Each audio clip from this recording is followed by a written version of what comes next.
You ask Tiger to solve. This deals with linear equations with one unknown. The final result is c equals 5.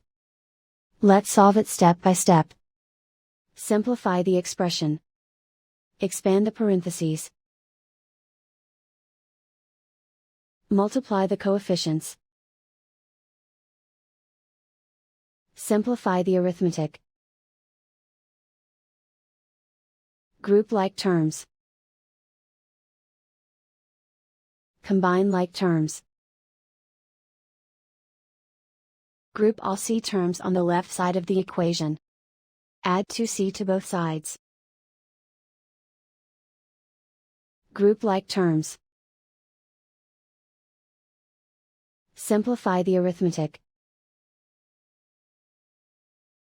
Group like terms.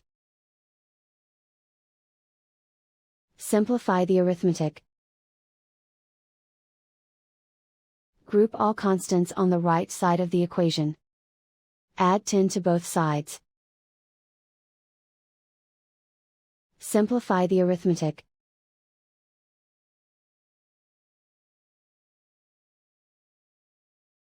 Isolate the c. Divide both sides by 10. Simplify the fraction. Find the greatest common factor of the numerator and denominator.